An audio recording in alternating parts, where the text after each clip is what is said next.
Hey everybody, welcome to part 2. If you missed part 1, I'm going to link that in the description as well as the end screen of this video. Let's get into it. It would only be a few hours after confessing his crimes that David Meerhofer would take his own life by hanging himself in his jail cell. Of the 4 victims that were killed by him in the 1970s, 3 were 13 years or younger, and the 4th, a young lady whom he once dated, was only 19. The youngest girl, who was only 7 years old, was abducted, strangled, and had her body chopped up. FBI agents would identify Meerhofer using a psychological profiling method that would become a well-used practice to help authorities catch countless other suspects. Love makes people do strange things, and for Charles Starkweather, his parents' refusal to accept his girlfriend led to him going on a killing spree. Over the span of 2 months in 1958, Starkweather, who was just 19 years old at the time, would murder 11 people with no rhyme or reason to his actions. 10 of Starkweather's victims would be murdered in the span of an 8-day period, in which he would be joined by his 14-year-old girlfriend. Starkweather would receive the death penalty for his actions, while accomplice Carol Ann Fugate would serve 17 years in prison. Jared Gallego was a very bad man starting at a young age. When he was just 13 years old, he sexually abused a 6-year-old girl, and by the time he was apprehended for the final time in 1980, he had already been arrested 23 times. Making up the other half of the duo, known as the Sex Slave Killers, his wife, Charlene, would lure unsuspecting teenage females in with a promise of a safer life, and then turn them over to her husband.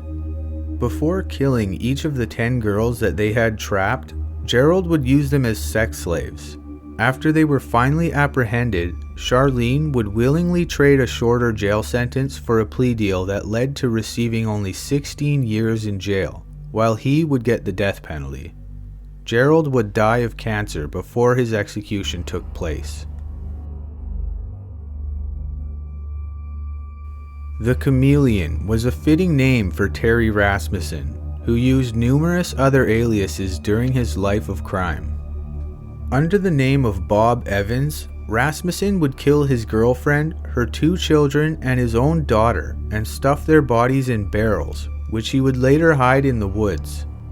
Years later, and under the alias Gordon Jensen, he would travel to California, where Rasmussen would engage in relationships with 2 women who would mother his children. Both would wind up dead. In total, authorities found Rasmussen to have used at least 5 aliases and have been responsible for the deaths of at least 10 victims. Rasmussen would die in jail as a result of a number of health issues. The Angel of Death was responsible for killing approximately 40 people during his 16-year career as a nurse in the New Jersey area. Rather than providing his patients with proper professional care, Charles Cullen would take it upon himself to end their lives, mostly through the use of prescription drugs. Believing that he was doing the right thing by relieving his patients' pain, Cullen confessed during an interview with 60 Minutes that while he apologized for the criminal acts, he didn't know if he would have stopped had he not been caught. He was found guilty of 40 murders, and authorities believe that there were many more uncounted victims. Cullen would be sentenced with 11 life sentences and will not be eligible for parole until 2043.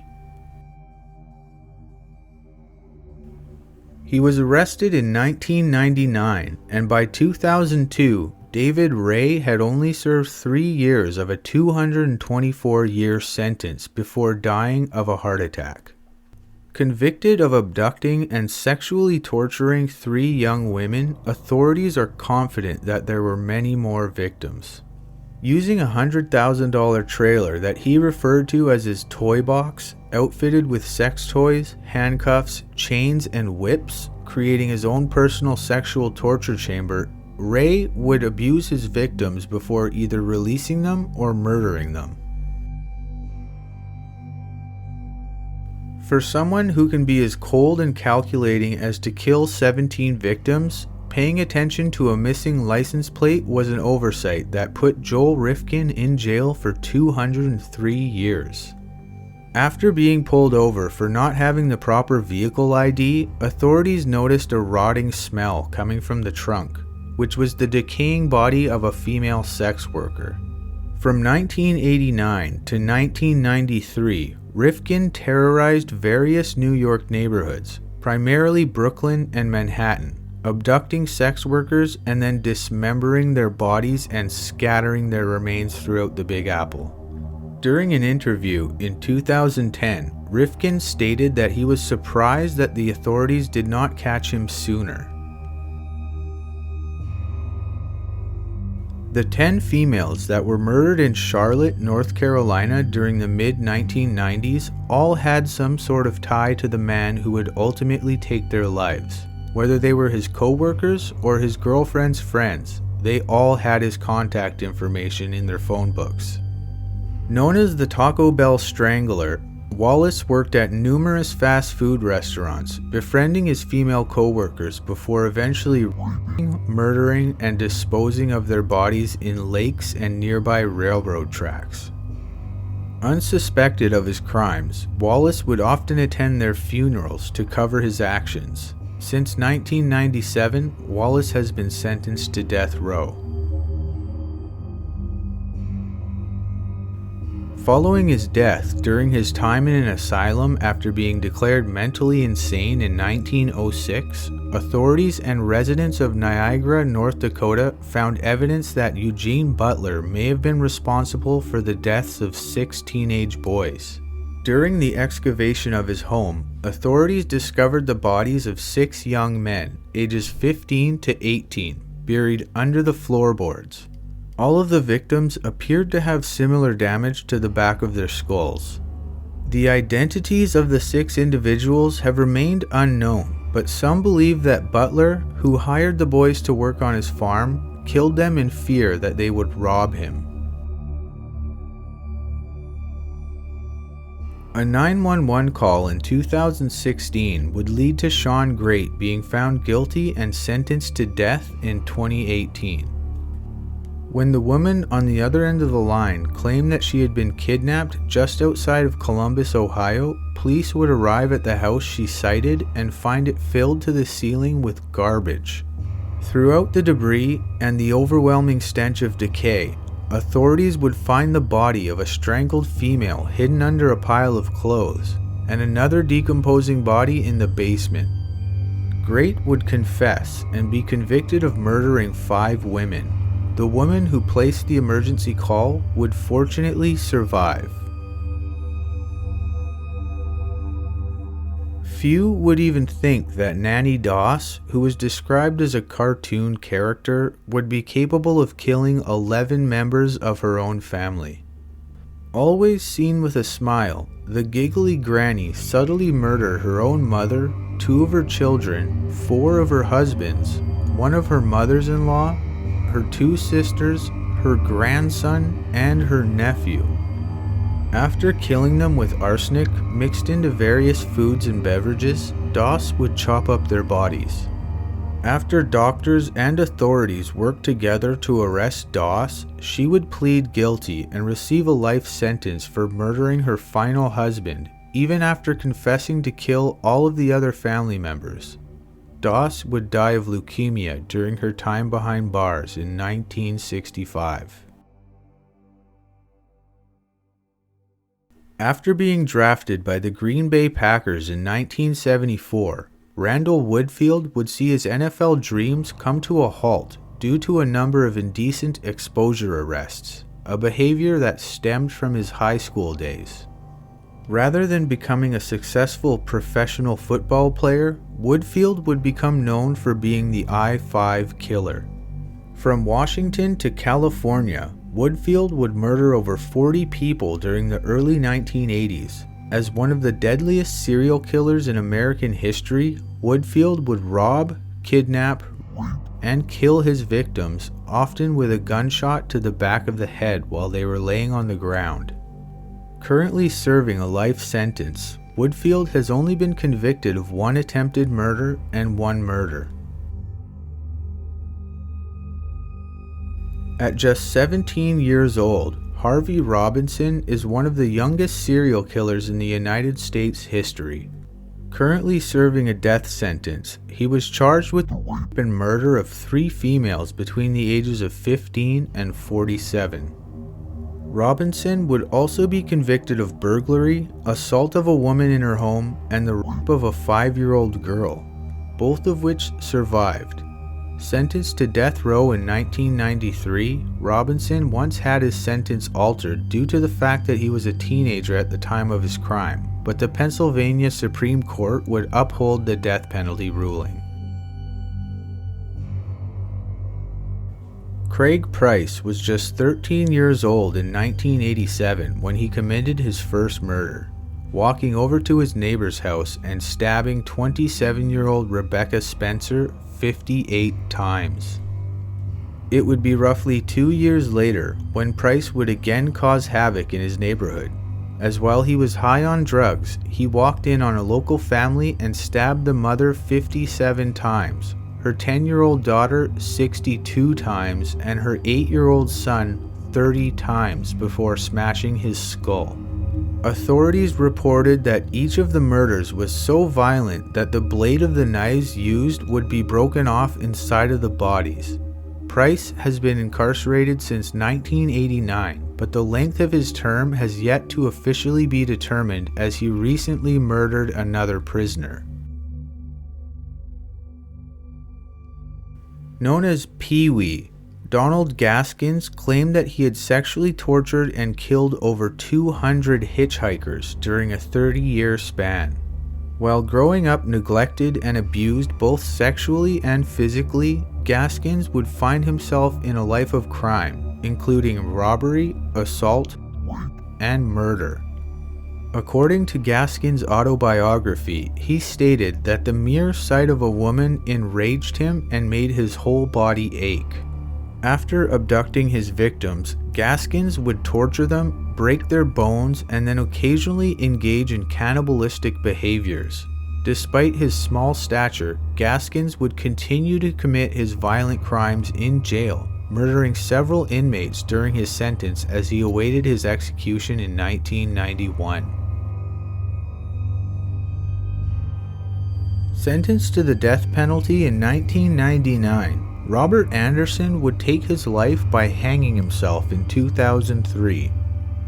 After attempting to murder Amy Anderson, no relation, in 1994 by forcing her car off the road and then pulling her into a ditch, the potentially deadly event was thwarted only because the victim fought back and managed to get away. Unfortunately, Larissa Dumansky and Piper Stryle would not be so lucky. In 1994 and 1996, they were both forced off the road in a similar fashion and violently raped and murdered. Anderson would then bury each of his victims in shallow graves.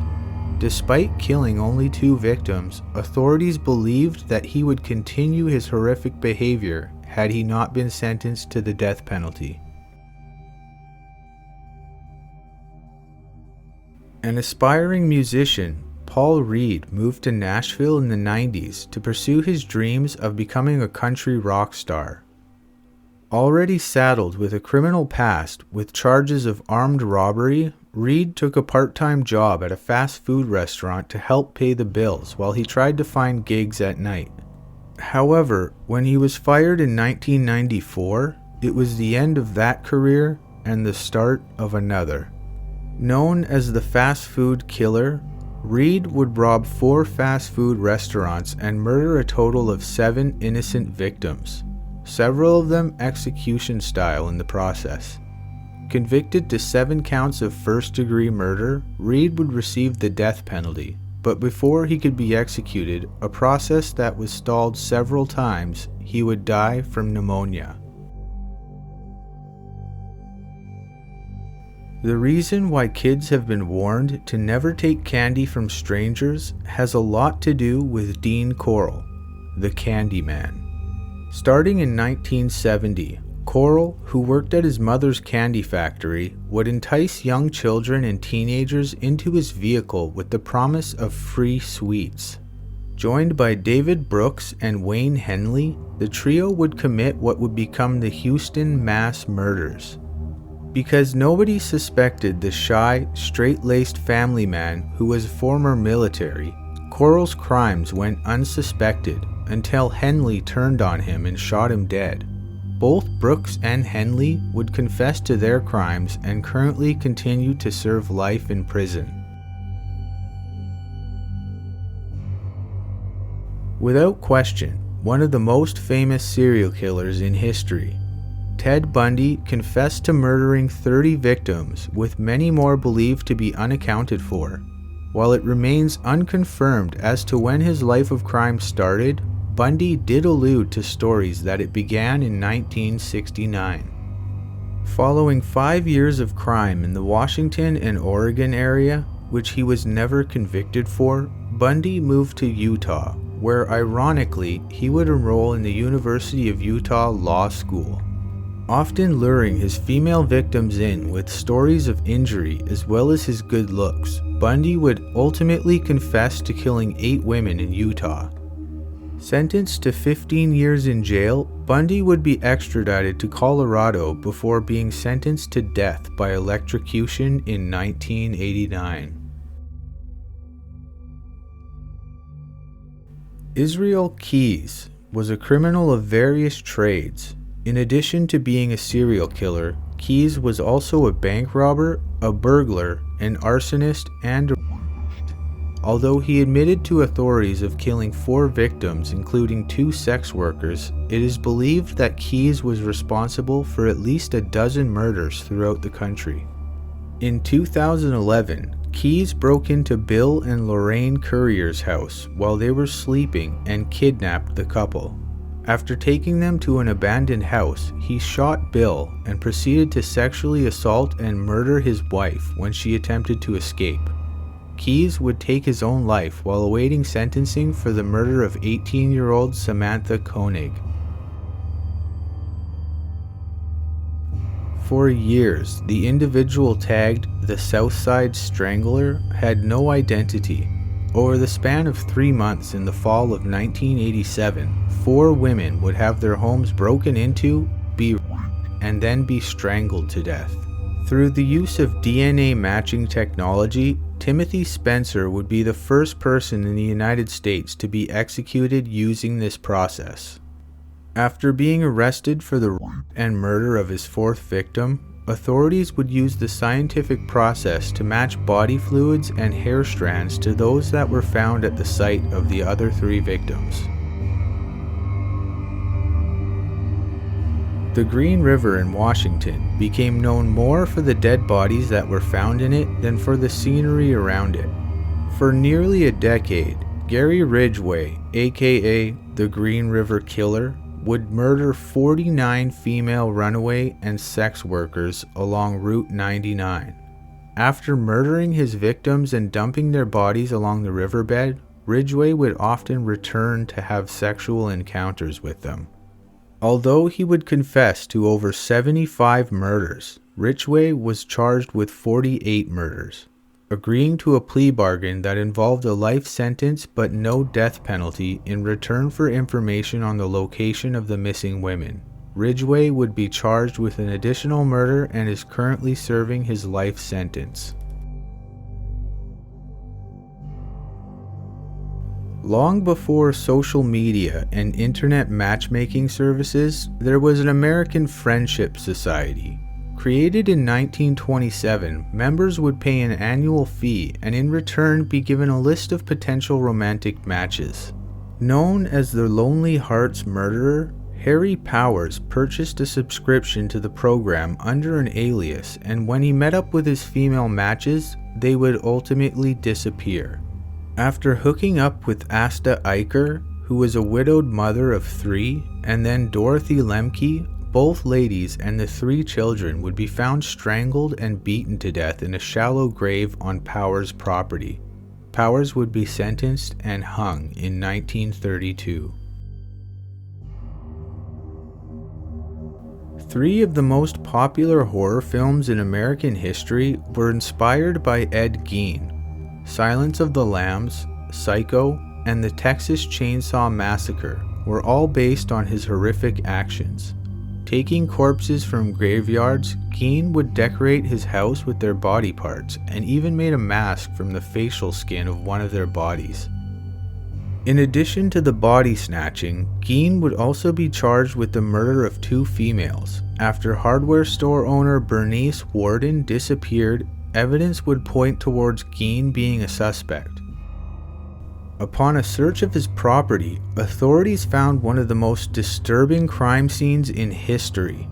Initially being found unfit for trial, Gein was sent to a mental institution where he would end up dying in 1984. Polly Bartlett's tale begins in 1868 when, alongside her family, she helped to run a local inn. Identified as the murderess of Slaughterhouse Gulch, Bartlett would target single men who appeared to have money on hand. From miners to cowboys to drummers, Bartlett would loosen up her victims with some whiskey before serving them meals laced with arsenic. Described as the state's first serial killer with more than 22 victims who would be found buried in a local corral, she was also Wyoming's worst. Before she could be tried and convicted of her crimes, one of the victim's friends would take justice into their own hands, killing Bartlett with a double-barrel shotgun blast while she was in jail awaiting trial.